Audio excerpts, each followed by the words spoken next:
आओ तुम्हारे नज़दीक में कभी शिव महापुराण की कथा कोई कुबरेश्वर बाबा के धाम से अगर आई हो, सुनो, कितना भी धन तुम्हारी तिजोरियों में भरा पड़ा हो, एक बार पंडाल में रहकर बाबा को विनय कर कर विनती कर कर दिल से सुनो, क्या नहीं देगा वो, क्या नहीं प्रदान करेगा,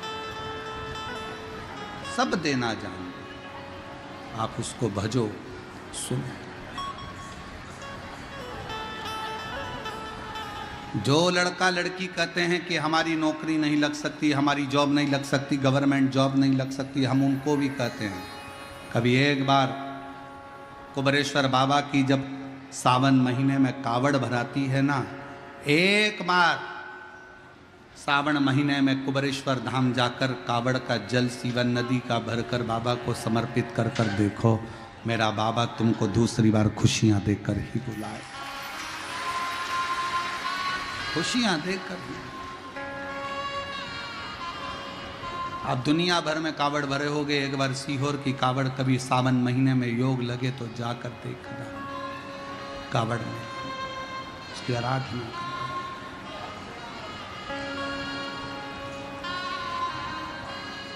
उससे विनय करो, निवेदन करो, उससे संबंध रिश्ता एक पिता के तुल्य बाबा से प्रेम करो। शंकर तो तुम पैदा हुए उस दिन से, जिस दिन से तुम पैदा हुए हो, पृथ्वी पर आए हो, जन्मे हो, उस दिन से, जिस दिन माता के गर्भ से तुम्हारा जन्म हुआ, उस दिन से शंकर तुम्हारा गुरु उसी दिन से हो गया था। उसको बनाओ चाहे मत बनाओ, आप गुरु बनाए ना बनाए उससे कोई फर्क नहीं पड़ता, पर शंकर तो तुम्हारा गुरु जिस दिन मां के गर्भ से जन्मे कहेंगे। देवता भी अगर कहीं जाएंगे तो किससे कहेंगे? तो शंकर भगवान से कहा कि भगवान विष्णु को नरसिंह अवतार में क्रोध आ रहा है, इनका क्रोध शांत करो। शंकर भगवान ने 33 कोटि देवताओं का साथ लिया, एक सरम्ब पक्षी का रूप धारण कर कर शंकर भगवान उड़ते हुए गए, नरसिंह भगवान को अपने नखों से पकड़ा, पंजे से उठाया और अलखनंदा नदी में ले जाकर डाल दिया। अलखनंदा नदी में डालते से ही नरसिंह भगवान का क्रोध शांत हो गया। देवताओं ने स्तुति कर कर लक्ष्मी जी नरसिंह जी को लेकर चली गईं।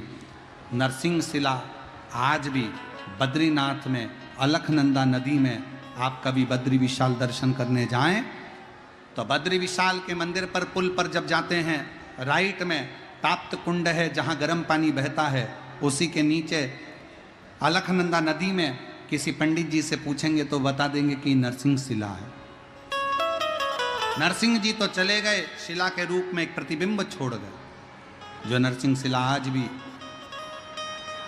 अलखनंदा नदी में है विराजित। भगवान शंकर ने नरसिंह जी के क्रोध को शांत करा तो शिव जी का नाम श्रंभेश्वर महादेव पड़ गया। ये श्रंभेश्वर महादेव कोई साधारण महादेव का नाम नहीं है। जब घर में चारों तरफ क्लेश ही क्लेश रहता हो, अशांति ही अशांति रहती है, चारों तरफ क्लेश ही क्लेश रहता है, तब एक लोटा जल पूरे घर में घुमाकर तब महादेव के ऊपर चढ़ाया जाता है और शिव कृपा करते हैं तो घर के अंदर अपने आप शांति होना प्रारंभ हो जाती है। श्रंभेश्वर महादेव। कभी कभी हम नवयुवक बेटा बेटियों से कहेंगे कि युवानी की अवस्था रहती है ना तो थोड़ा सा गुस्सा आ जाता है, थोड़ा चिड़चिड़ापन आ जाता है, बहुएं भी कुछ बोल जाती हैं, बेटे भी कुछ बोल जाते हैं। जवानी अवस्था है, कई बार युवानी अवस्था में थोड़ा मुख पर क्रोध आ जाता है, कई बार सत्ता में बैठ जाते हैं, कुर्सी पर बैठ जाते हैं, सिंहासन पर बैठ जाते हैं, अच्छे अधिकारी के पद पर बैठ जाते हैं तो गुस्सा बढ़ जाता है, क्योंकि कुर्सी का इफेक्ट आ जाता है, थोड़ा सा अंतर आ जाता है कि हम सत्ताधारी, हम वैभवधारी। तो उस समय पर कभी कभी नवयुवक बच्चे हों, कभी नवयुवक बेटियां हों, कभी कोई आधिकारिक पद पर बैठ गए तो अंदर से थोड़ा चिड़चिड़ापन क्रोध आ जाता है। कई बार पत्नी भी कह देती, कैसे हो गए हो तुम, क्यों चिड़चिड़ करते हो, शांति रखा करो, थोड़ा अच्छे रहा करो। उस समय पर कुछ ना करा जाए तब एक बेलपत्र, एक चावल का दाना शिव जी को समर्पित कर कर श्रंभेश्वर महादेव के नाम से भगवान शंकर को जल चढ़ाना प्रारंभ कर दो। धीरे धीरे अपने आप स्वभाव में अंतर आना प्रारंभ हो जाता है। स्वभाव ठीक है, स्वभाव में अंतर आ जाता। कोई कामना कर कर जब हम शिव को भजें, ऐसा नहीं कि कामना पूर्ण ना हो। एक पत्र अच्छा है,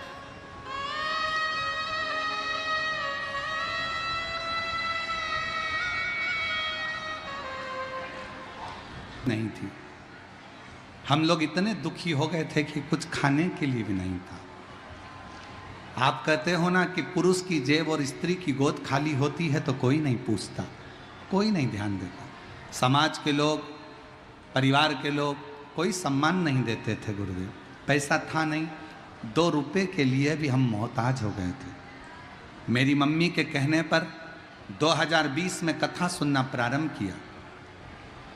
दोनों पति पत्नी मंदिर जाते, झाड़ू पोछा करते और दोनों मिलके पशुपति व्रत भी करते। जब पशुपति व्रत कर रहा, 2022 में एग्जाम निकला और बाबा से प्रार्थना करी, बाबा अब नौकरी की तनख्वाह तुझे देना है, हम तो तेरे नौकर हैं, केवल तेरे दरवाजे की झाड़ू पोछा करते हैं, जल चढ़ाते हैं। 2023 के अगस्त के महीने में मेरे पति ने जो रिजल्ट आया, उस रिजल्ट के बल पर मेरे पति का बाबा ने हाथ पकड़ा और रेलवे में मेरे पति की नौकरी लग गई। रेलवे में मेरे पति की नौकरी लग गई।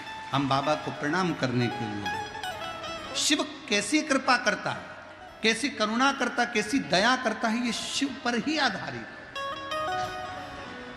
और तेरी कृपा का क्या है भरोसा, कब किस पर हो जाए जरा हम पर। आज कथा का विराम दिवस है। आप दिल से एक बार पुनः उसको बार बार विनय करिए, बार बार निवेदन करो, प्रार्थना करो। 12 ज्योतिर्लिंग का स्मरण कराया है महाराज। तारकासुर का संहार कर 12 ज्योतिर्लिंग का जब स्मरण कराया, प्रथम में वर्णन किया है सोमेश्वर बाबा का, जिन्होंने चंद्र को काया का रोग हो गया और उस रोग से मुक्ति पाने के लिए चंद्र ने शिव की आराधना की।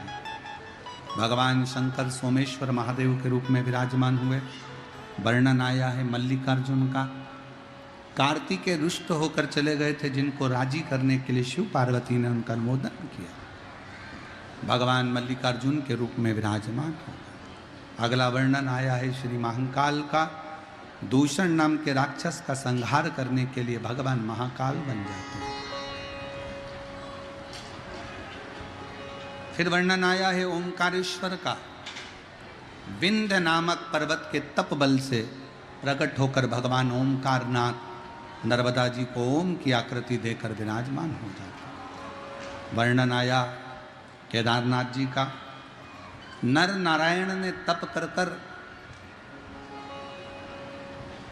भगवान शिव को प्रकट किया। जिस समय पर तारकासुर के 3 पुत्र तारकाक्ष, विदुम्माली और कमलाक्ष की भगवान से वर मांग लेते हैं कि हम मरें तो तीनों एक साथ मरें, भगवान शंकर देवताओं को पशु बनाकर स्वयं उसके पति बनकर भगाते हुए एकत्रित करते हैं और तारकासुर के 3 बेटों का वध करते हैं। शिवजी का आधा धड़ बड़े नंदी के रूप में रहता है तो धड़ केदार में हो जाता है, और शीश कटकर नेपाल चले जाता है तो पशुपति नाथ हो जाता है। पशुपति नाथ। पूर्व समय में हम जब शास्त्रों का अध्ययन करते हैं तो उसमें पशुपत्य अस्त्र का वर्णन आता है कि देवता राम जी ने पशुपत्य अस्त्र चलाया, भगवान कृष्ण ने पशुपत्य अस्त्र चलाया। पर आज के जमाने में तो पशुपति अस्त्र हमारे पास में है नहीं। ना हमने इतना तप करा, ना हमने इतनी साधना करी कि हमारे पास में पशुपत्य अस्त्र आए। तो कली काल के लिए शिव महापुराण ने पशुपति व्रत दे दिया। पशुपत्य व्रत भगवान शंकर कहते हैं कलिकाल में कोई मुझसे पशुपत्य अस्त्र प्राप्त नहीं कर सकता, क्योंकि कलिकाल में कोई ने इतनी साधना नहीं करी। पर हे पार्वती, पशुपत्य व्रत जब कोई नारी, कोई बेटा, कोई बेटी, कोई पुरुष किसी भी रूप में पशुपति व्रत को जब करेगा और दिल से मेरी सेवा, 5 सोमवार का ये व्रत जब कोई दिल से करता है तो भगवान शंकर कहते हैं मैं उसके भंडार जाकर उसके घर पर भर देता हूँ, उसके दुख काट देता हूँ। पशुपति व्रत कितने सोमवार का होता है? 5 सोमवार। जो सवेरे पूजन की थाली मंदिर में जाती है, वही पूजन की थाली शाम को भी मंदिर में जाती है। एक समय फलाहार करो, एक समय भोजन करो। पूजन की थाली जो शाम को जाती है उसमें मीठे का प्रसाद, मीठा चावल हो, हलवा हो, खीर हो, मीठी थूली हो, सीरा हो, जो तुम पुआ आदि बना सकते हो मीठे में वो बनाओ। उतना ही बनाओ जितना मंदिर लेकर जाना। पात्र में कितने दिए लेकर जाते हो? 6 दिए मंदिर में लेकर जाओ, प्रसाद लेकर जाओ।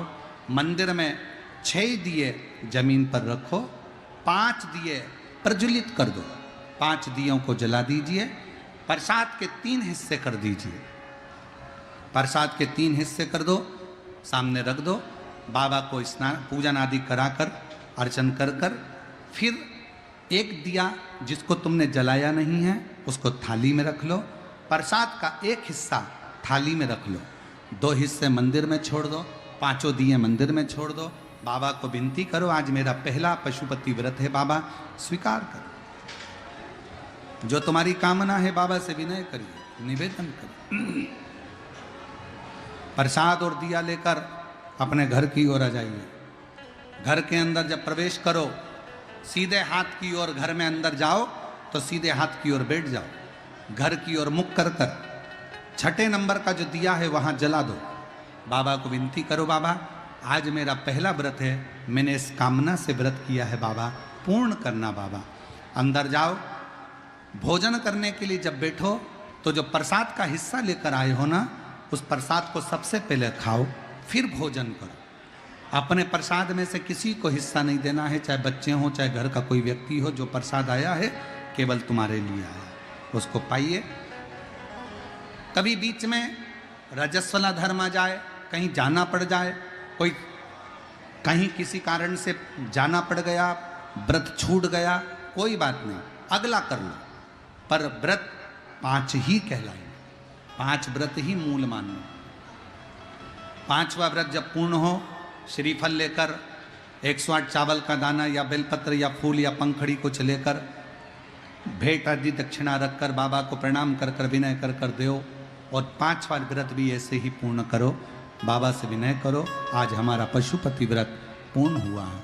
बाबा को निवेदन करो, विनय करो। ऐसे पशुपति व्रत का विधान शिव महापुराण की कथा कर दिल से सुनेगा।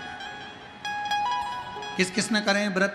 हाथ उठाओ जरा। पशुपति व्रत किस किस ने करें? सबने करें, बहुत अच्छी बात है, करते रहना चाहिए। बाबा अगर कुछ दे भी देना, उसके बाद भी 2-4 महीने बाद फिर कर लिया करो। पशुपति व्रत करने में कुछ नहीं जाएगा। ऐसा नहीं कि बस एक बार कर लिया, 3 महीने बाद फिर कर लो, 3 महीने बाद फिर कर लो। मर्जी से अपने मन से कर लो, अपने लिए कर लो कि मेरा बाबा मुझे अच्छा रखेगा। पर करना चाहिए। महिलाएं तो महिला, पुरुष को भी करना चाहिए, बच्चों को भी करना चाहिए। पशुपति व्रत अवश्य करें, बेटियां भी करना चाहिए। पशुपति व्रत का विधान बताया। आगे वर्णन आया है भीमा शंकर का। कुंभकर्ण के बेटे भीम का संहार किया है भगवान शंकर ने और नाम भीमा शंकर पड़ गए। फिर वर्णन आया काशी विश्वनाथ का। मनु शत्रुपा ने तप कर कर भगवान को प्राप्त किया। फिर वर्णन आया है त्र्यंबकेश्वर का। गौतम बाबा पर गौ हत्या का दोष लगा, बाबा को गौ हत्या के दोष से ब्रह्मा विष्णु महेश ने आकर मुक्त किया। अगला वर्णन आया है वैद्यनाथ जी का।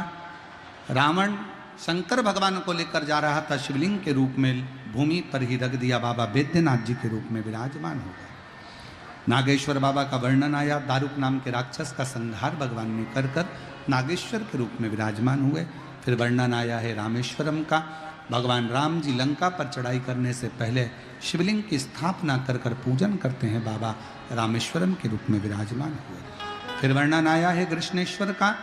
सुधर्म नाम के ब्राह्मण की 2 पत्नियां थी, घूष्मा सुदेहा।